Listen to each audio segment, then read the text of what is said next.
Meus amigos, eu me permito esse tratamento no lugar do tratamento cerimonioso pela quantidade de amigos que estou vendo nesta plateia. Amigos principalmente da Hora da Criança e de Adroaldo. Aqui está a Hora da Criança de ontem e de hoje, trazendo, como sempre, o seu amor por ele e pelo movimento. Este concerto que vamos assistir esta noite faz parte das comemorações do centenário de nascimento de Adroaldo Ribeiro Costa. Vamos apresentar 13 composições de autoria de Adroaldo, pela Orquestra Sinfônica da Universidade Federal da Bahia, com a regência do maestro José Maurício Brandão, neste Palácio do Saber, que é este Salão Nobre da Universidade Federal da Bahia, que é um orgulho para a Bahia. As músicas do repertório da Hora da Criança foram sempre compostas ou por Adroaldo, ou por Agenor Gomes, ou pelos dois. As que vamos apresentar esta noite, 13, exatamente a data do nascimento dele, 13 de abril de 1917, o nascimento, são composições exclusivamente de Adroaldo, orquestradas por Gomes. Não teria sentido comemorarmos o centenário de Adroaldo sem um evento bastante significativo como este, mostrando as suas músicas, porque Adroaldo sempre foi música. Ele nasceu embalado pela música. A música vinha das duas famílias, a família materna e a paterna. Ele nasceu na Rua da Paciência, no Rio Vermelho, na casa de uma tia materna, Alice Ribeiro, que tinha estudado no antigo Conservatório de Música, era amiga, tinha sido aluna do grande compositor baiano Silvio Deolindo Frois, e era pianista e violinista. A mãe, minha avó Alina, era pianista, ensinou a muitas moças em Santo Amaro da Purificação, onde a família residia. Pelo lado paterno, a única avó que Adroaldo conheceu, Leolinda Augusta, tocava piano e, com mais de 80 anos de idade, ela ainda animava as festas familiares de Santo Amaro da Purificação, que eram todas animadas a piano naquele tempo. Meu tio Adroaldo sempre pedia que ela tocasse, e ele contava que sempre antes de começar a tocar, quando ela sentava no piano, ela fazia assim com as mãos, dizia: esse reumatismo, não sei se vou conseguir. E aí chegava e tocava perfeitamente. Portanto, ele cresceu ouvindo música, com a música dentro de casa. A música era o grande divertimento da família. Eles se reuniam à volta do piano. A programação dos domingos à tarde era toda em torno do piano, com minha avó tocando a protofonia do Guarani e valsas de Chopin, e minha bisavó também tocando. E logo ele se sentiu muito atraído pelo piano e começou a tentar tirar músicas de ouvido, até que minha avó, a mãe dele, a Lina, disse: nada de batucar no piano, vamos aprender a tocar. E começou a ensinar. Foram aulas regulares, mas ele era muito rebelde. Estava sempre inventando acordes, inventando novas formas de tocar e alterando as melodias. Muitas vezes ela se aborrecia e dizia, se é para tocar errado, se é para fazer diferente, eu não ensino mais. Aí levava um tempo moados, mas logo ela voltava e tornava a ensinar. Ele chegou a ler partitura, chegou a tocar com desenvolturas valsa de Chopin, mas na verdade o que ele realmente queria e ele fazia era tocar de ouvido e tocar as músicas da época e tocar as músicas que ele queria tocar.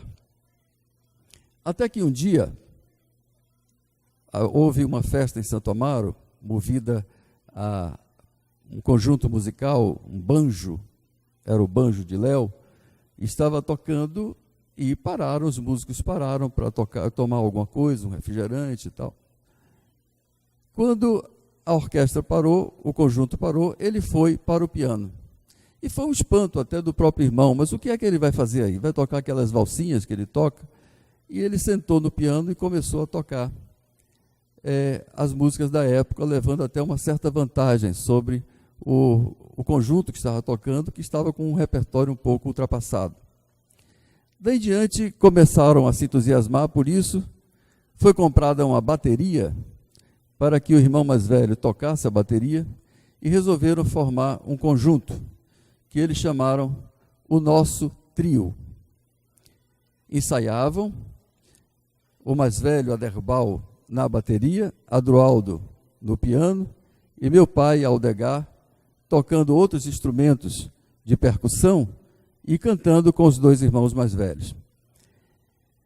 À noite abriam as janelas na Praça da Purificação, onde morava em Santo Amaro, está aqui Mabel Veloso, e a exibição do trio deles, que eles chamavam o Nosso Trio, era um sucesso enorme. Enchia as janelas de pessoas querendo ouvir os meninos tocarem.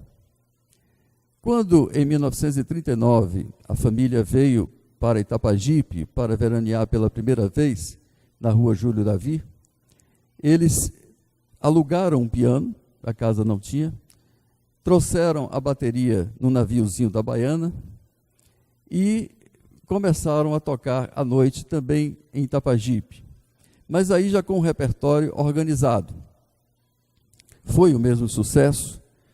Ele dizia que o bonde era a linha do bonde, a rua Júlio Davi, o bonde parava, era tanta gente que parava o bonde, ele tinha orgulho disso enorme, que parava o bonde. E ele resolveu então compor uma abertura para iniciarem essas exibições noturnas do Nosso Trio, dos três irmãos. Mais tarde, quando ele finalmente conseguiu levar Narizinho, a opereta Narizinho no teatro, essa música servia para a entrada do príncipe escamado, Lambari de Prata, de braços dados com a menina do Narizinho arrebitado, no grande salão de baile do Palácio Real das Águas Claras. Uma entrada solene, que eles entravam entre as alas da corte até o trono. E, naturalmente, a música ganhou o nome. Maestro, o hino das Águas Claras.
As músicas de Adroaldo se tornaram muito conhecidas na Bahia porque fizeram parte das operetas dele, Narizinho, Monetinho, Timide, das revistas Infância, Enquanto Nós Cantarmos, Nossa Árvore Querida, foram apresentadas muitas vezes no rádio, em shows, e fizeram parte da vida de muita gente, do imaginário de muita gente, do encanto de muita gente.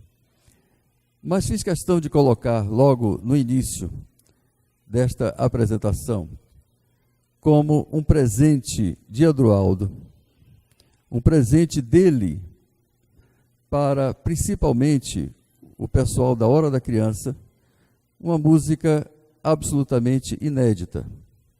Mas ele também deixou algumas músicas que, não sei explicar porquê, nunca foram utilizadas em todo o repertório da Hora da Criança. Esta foi encontrada pelo anjo da guarda das músicas de Adroaldo e anjo da guarda também deste concerto, nossa querida Marineide Maciel Costa.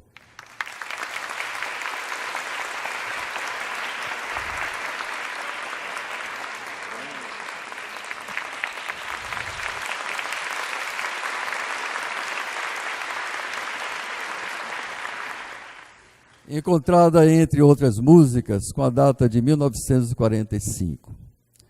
Ele costumava colocar seus sentimentos nas músicas e compor muito nessa época, 1945.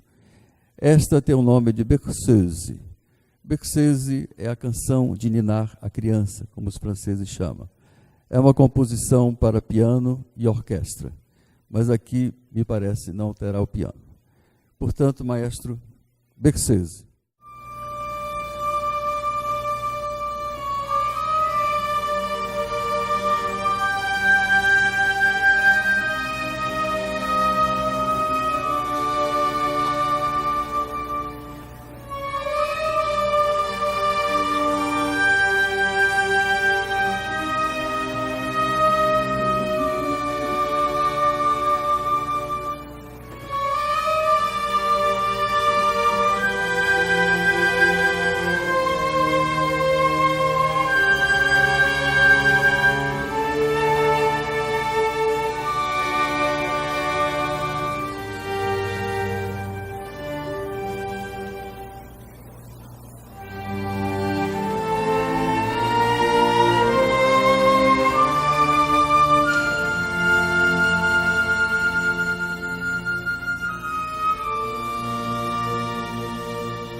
Em janeiro de 1942, Adroaldo escreveu uma carta a Monteiro Lobato pedindo autorização para encenar, adaptar para teatro, na forma de opereta infantil, um conto que Lobato havia publicado em 1920, dezembro de 1920, chamado A Menina do Narizinho Arrebitado.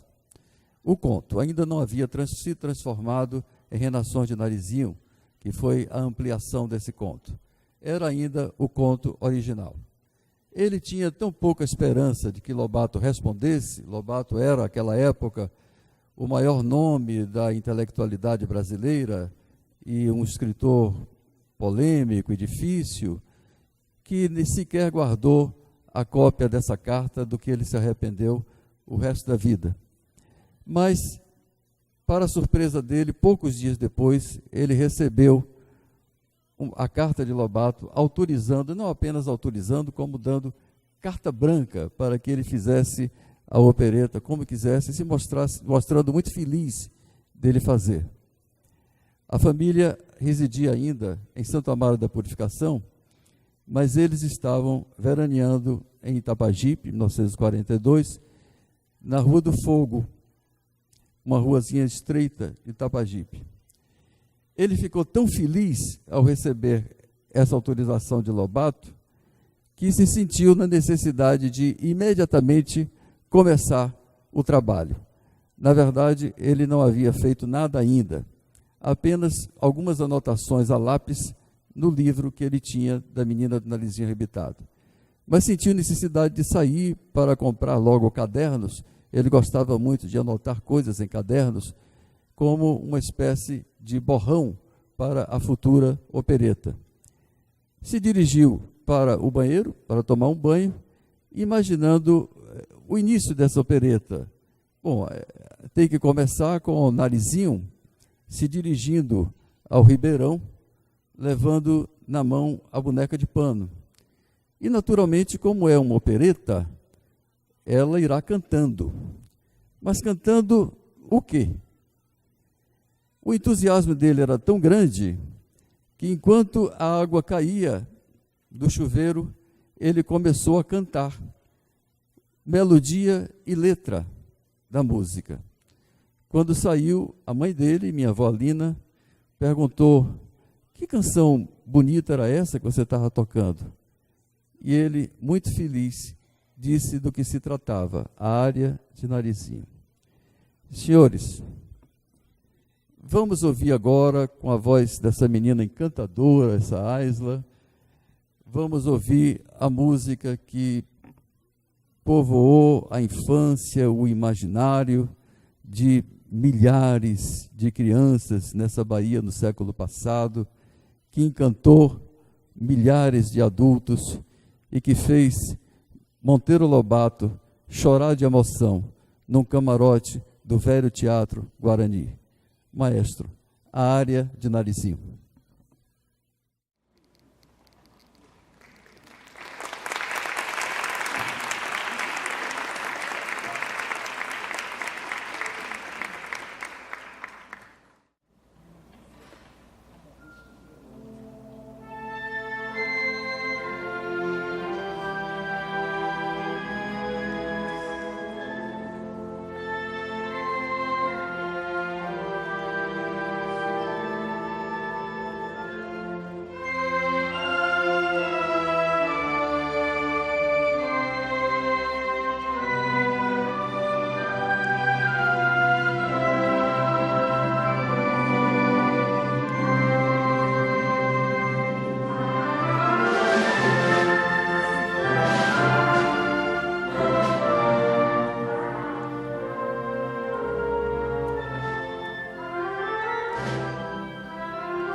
que tinha inveja da enteada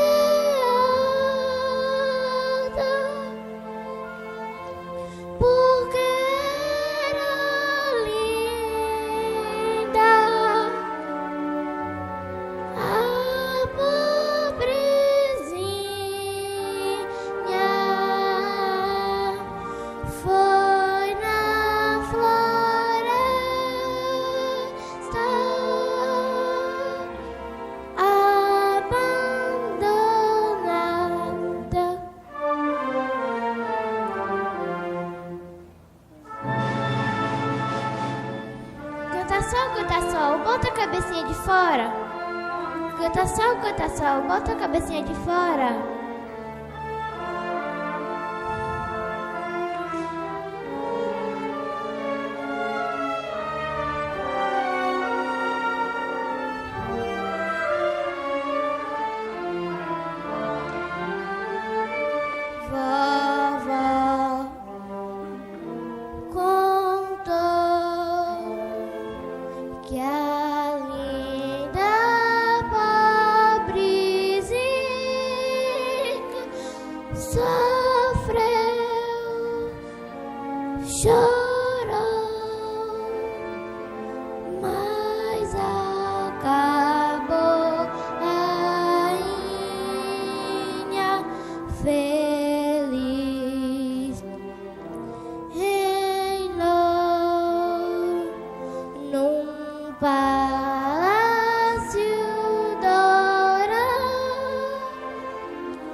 Se o príncipe Escamado convidava Narizinho para conhecer o Palácio Real das Águas Claras, tinha que oferecer um jantar. Esse jantar acontece no conto de Lobato. Mas vejam como é bem diferente um escritor imaginando uma história e alguém querendo colocar essa história num palco, com crianças representando e com cenas vivas que possam interessar uma plateia. O que Lobato dizia no jantar de Narizinho, que o Escamado oferece a Narizinho, que aparecem vários números, e ele descreve alguns números, e lá para as tantas ele diz: e depois vieram os dançarinos tangarais e dançaram graciosos bailados. Apenas essa frase. Tangará, para quem não sabe, é uma ave, um passarinho muito comum das matas brasileiras. Ele é até muito bonitinho, ele tem o peito azul, tem a cabeça metade preta e em cima vermelho, e as asas pretas. O canto do tangará é o seguinte: tan, taran, tan, tan, taran, tan. Esse trecho melódico serviu para Adroaldo desenvolver na música. A dança das aves costuma ser uma dança de acasalamento. Com os tangarás não é diferente. Reparem que no meio da música há um trecho, uma passagem mais imponente, mais solene. Tarará, tarará, tarará. Supomos que essa passagem é o triunfo da conquista. Maestro, a dança dos tangarás.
Se no segundo ato de Narizinho tem o jantar, no terceiro ato tem o baile. E no baile, toda a corte dança a quadrilha. Maestro, quadrilha, nada, nada, peixinho.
No baile que Escamado oferece a Narizinho no terceiro ato, além das danças, há também alguns números.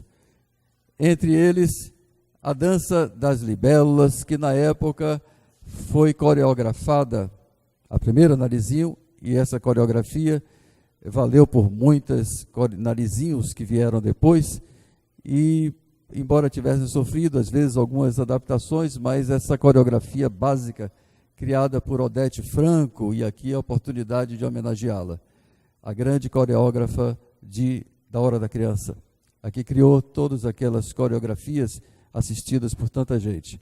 Portanto, maestro, a dança das libélulas.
Narizinho foi a primeira opereta de Adroaldo e também a mais famosa.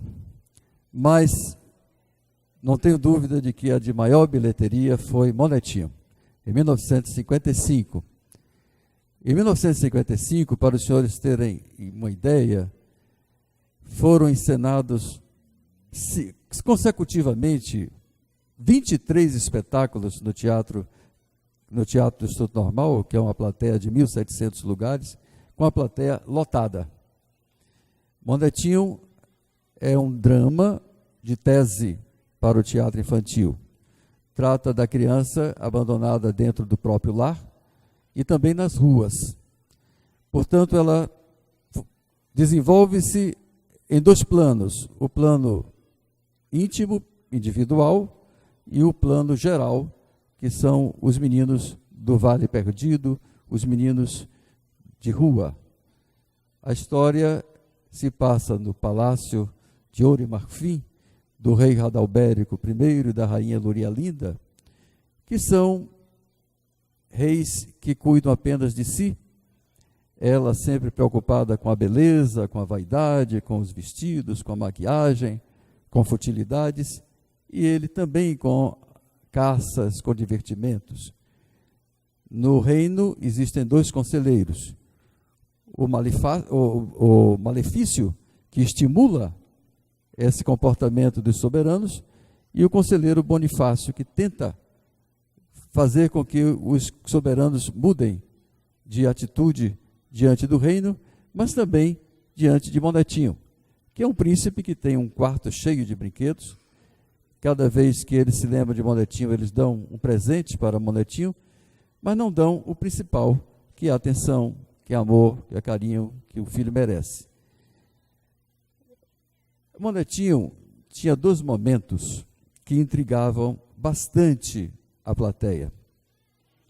Uma é o momento em que o conselheiro Malefício convence Monetinho a entrar numa caixa. Essa caixa ficava solta no palco, era vazada completamente embaixo, com rodas, ela podia ser rodada inteiramente. Então o Monetinho entrava nessa caixa no meio do palco, o conselheiro Malefício fechava a caixa, trespassava a caixa com chuços e espadas, depois abria a caixa pelos dois lados, na frente e atrás, e ainda rodava. Monetinho tinha desaparecido completamente. Essa mágica foi criada pelo grande mágico baiano chamado Dulcelino França Monteiro. E a plateia ficava extasiada com esse desaparecimento do Monetinho em pleno palco. Quando o conselheiro Bonifácio, desesperado, perguntava a Malefício: onde está Monetinho? Ele apontava os soberanos e dizia, dando uma gargalhada: pergunte a eles, porque eles haviam abandonado o filho e por isso Monetinho havia sumido. Então, a felicidade é expulsa do palácio e sai pelo mundo em busca do caminho de volta. No caminho, ela encontra a esperança, que vai sempre animando ela a continuar o caminho, a encontrar o caminho de volta. Até que finalmente ela encontra a Rainha das Fadas, e a Rainha das Fadas manda uma mensagem para o palácio. Essa mensagem é dada pela estátua que ficava na fonte do pátio do palácio. Vocês viram a loucura de meu tio. Em 1955, naquele teatro do Instituto Normal, que tinha tábuas pregadas num chão de cimento, que não era um teatro com profundidade de palco, ele inventou de colocar uma fonte luminosa nesse palco, que deu um trabalho enorme. Ele tinha um amigo, Ademar Torres Brandão, que era um engenheiro elétrico, e ele dizia: Adroaldo, você inventa suas maluquices e maluquece a gente. Porque ele acabou realmente conseguindo que a fonte jorrasse no meio do palco. E havia na frente dessa fonte essa estátua de mármore. De repente, essa estátua de mármore, que estava lá desde o começo da peça, ela começava a se mover e ela dança, ela faz uma dança no meio do palco, deixa a mensagem e depois volta para a sua posição original de estátua. Isso intrigava muito a plateia. Claro que a estátua era, sem que a plateia percebesse, substituída pela mocinha que ia fazer a dança, e depois voltava a ser substituída pela estátua, e ninguém percebia, porque era um momento em que a plateia não estava prestando atenção. Senhores, a dança da estátua de Monetinho.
Esses dois momentos intrigavam, mas o momento da maior vibração da plateia, quando havia o maior aplauso, era quando entrava um dos presentes que o rei Radalbérico deu para Monetinho.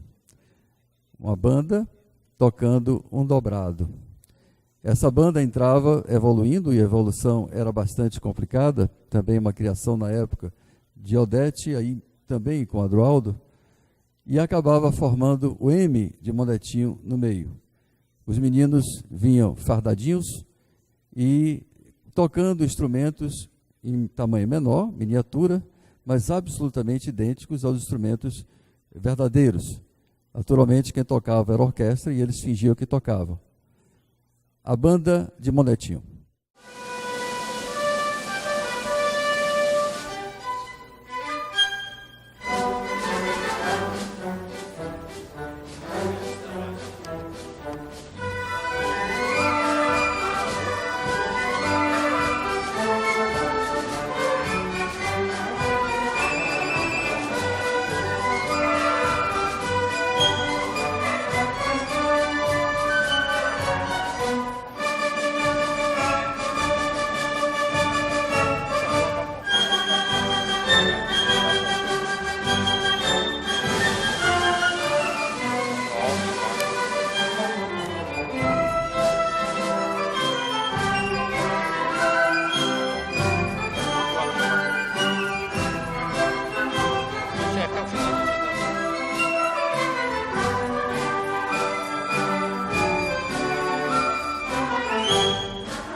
Adroaldo havia feito a adaptação de um conto infantil, Narizinho, havia feito uma revista Infância, inspirado e motivado no folclore, havia feito o drama de tese, que foi Monetinho, resolveu em 1957, portanto, fazendo 60 anos agora, tentar, e conseguiu, fazer a tragédia no teatro infantil.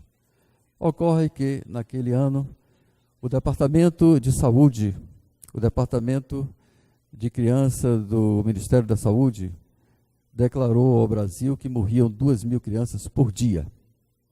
Ele juntou isso a um fato familiar e fez Timide. Monetinho era o nome, é uma corruptela de Molequinho. Molequinho. É que o sobrinho mais velho de Adroaldo, Adernil, o filho do irmão mais velho, quando era pequeno, dizia: eu sou o molequinho, o monetinho do Dindo. Em vez de dizer moletinho, monetinho, molequinho dizia monetinho do Dindo. E ele fez o monetinho homenageando esse sobrinho e afilhado mais velho. Timide, ele tinha que homenagear, ele achava que tinha que homenagear ou dedicar ao sobrinho mais novo. A irmãzinha desse sobrinho mais novo é que chamava o irmão mais velho de Timide. Essa irmã está sentada ali, Araíma. E Timide fui eu. Timide era a história, também se passava num ambiente individual, particular, que era o quarto de Timide. Timide era uma criança que dormia boa e acordava ruim, e acordava doente. E se passava também em outra parte, que era em Vila Vida, onde os exércitos da fada Doença queria invadir, e essa Vila Vida, como também o quarto de Timide, eram defendidos pela fada Saúde. Adroaldo usou o velho método da literatura infantil também, do cinema infantil, que passa duas mensagens, uma mensagem para o adulto e uma mensagem para a criança. Para nós que trabalhávamos na peça, nós não víamos a tragédia, nós víamos o divertimento, nós víamos a fantasia. Timide era uma fantasia, era uma brincadeira, porque era dessa forma que nós víamos as peças quando nós trabalhávamos, como um grande brinquedo. Víamos apenas o divertimento lúdico, mas a mensagem trágica, a mensagem terrível era passada. Timide era embalado no seu sono pela mãe dele, que cantava uma música. Essa música, por sinal, era a preferida da mãe de Adroaldo, minha avó Lina, e a preferida também de meu pai. E quem fazia a mãe? Eu fazia Timide. E quem fazia, quando tinha 7 anos, aí vocês podem fazer o cálculo, a idade que eu tenho hoje. Quem fazia a mãe de Timide eram 2 jovens. Uma delas já não está entre nós, e para ela vai todo o nosso coração, toda a nossa saudade, aquela querida Cibele, do Quarteto em Si. E a outra, que na época se chamava Maria Auxiliadora Humildes Reis, nossa querida Mariúcha, aqui está 60 anos depois para cantar a área de Timide.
E sonhar lindos sonhos.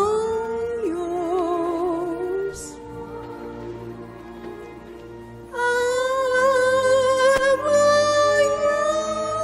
de manhã, bem cedinho, o sol traz o dia.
saudade que eu tenho de meu tio e que saudade que eu tenho de ouvir ele tocar piano.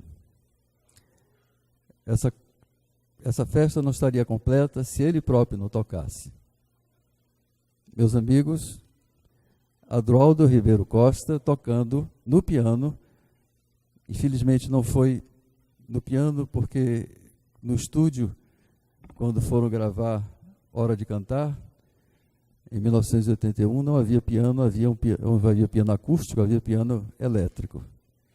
Mas aqui está Adroaldo Ribeiro Costa tocando a sua valsinha cromática.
Esta mesma valsa agora com a orquestra. Maestro, a valsinha cromática.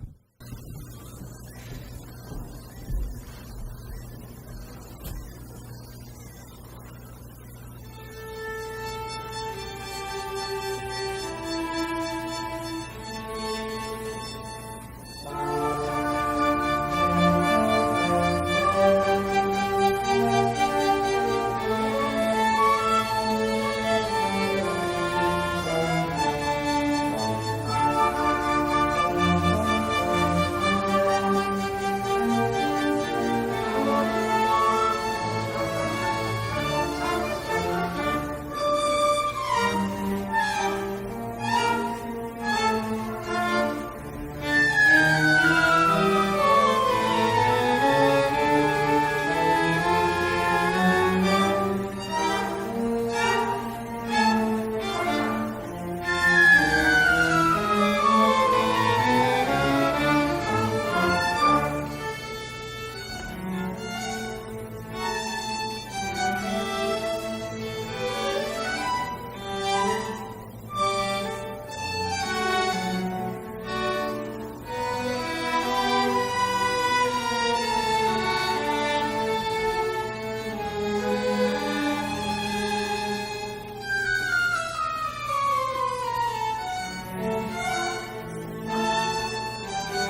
Eu nunca conheci ninguém que venerasse um pai mais do que meu tio venerava o pai dele, meu avô Bidu. Quando meu avô morreu, ele compôs uma música para piano que ele chamou de Melancólica, uma valsa. Aqui ela será tocada não apenas pelo piano, mas por piano e flauta, pela pianista Teca Gondi, e por Tota, pelo flautista Tota Portela.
Mas Adroaldo era alegria.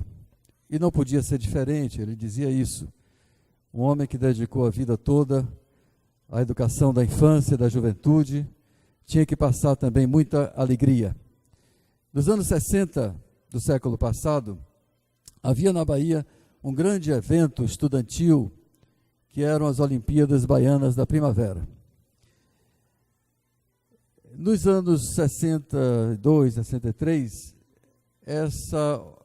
esse evento passou a ser organizado e dirigido pelo jornalista, radialista Antônio Sampaio. E Antônio Sampaio pediu a Adroaldo que fizesse o hino das Olimpíadas Baianas da Primavera. Esse hino foi muito tocado na época na televisão, que estava surgindo na Bahia, TV Itapuã, foi muito tocado nos rádios, era tocado no estádio, e foi quase tão popular quanto o outro hino que todos conhecem de Adroaldo. Vamos ouvir o hino das Olimpíadas Baianas da Primavera.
Em 1946, Adroaldo foi procurado por um grupo de torcedores. Ele tinha apenas 29 anos, estava ensaiando a Hora da Criança no Clube Fantoche da Euterpe, que a Hora da Criança não tinha sede naquela época.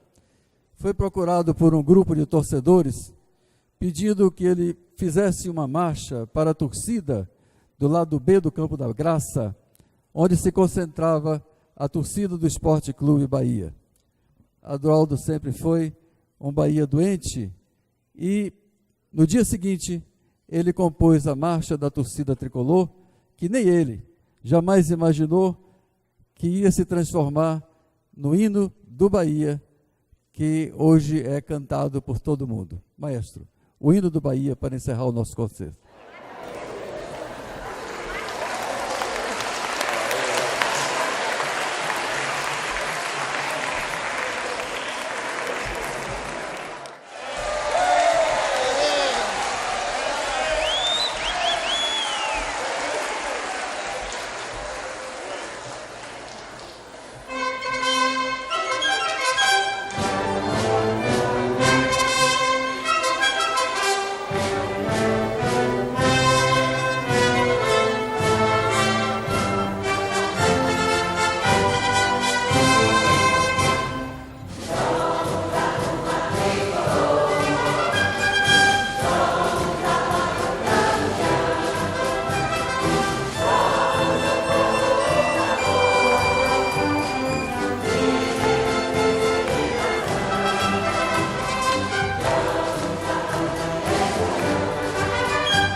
Eu tenho que fazer alguns agradecimentos ao meu querido amigo, reitor João Carlos Salles, ao vice-reitor Paulo Miguel, ao professor e compositor Paulo Costa Lima, todos queridos amigos que possibilitaram essa festa no Palácio da Universidade Federal da Bahia. Agradecer ao maestro José Maurício esse espetáculo que nos deu. Agradecer aos músicos. Agradecer esses músicos extraordinários que a Bahia tem, o orgulho da Bahia. Agradecer particularmente a Fred Dantas, que fez a partitura do hino do Bahia e das Olimpíadas de última hora para ser tocada aqui. Agradecer a colaboração total da presidente da Hora da Criança, Josélia Almeida, mas fazer uma homenagem, ela que vem sustentando a Hora da Criança todos esses anos, mas fazer uma homenagem muito particular, muito especial, a homenagem da minha família, aquela pessoa que vem guardando e protegendo, guardando essa música de Adroaldo, como também a música de Agenor Gomes, a música da Hora da Criança, esse, como eu disse, anjo da guarda, que é a professora Marineide Maciel Costa, que eu peço, venha até aqui, Marineide.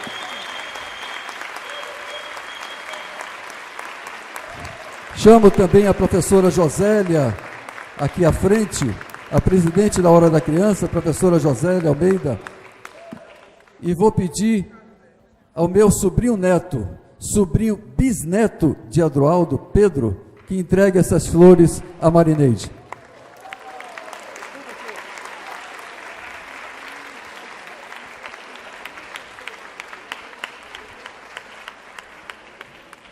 Uma festa de música de Adroaldo não podia acabar sem o hino da Hora da Criança. Fala alguma coisa? Vocês querem falar alguma coisa? Não podia acabar sem o hino da Hora da Criança. O hino é composição de Agenor Gomes com letra de Adroaldo. Eu tenho certeza que todos que estão aqui, que foram da Hora da Criança, vão cantar esse hino. Maestro.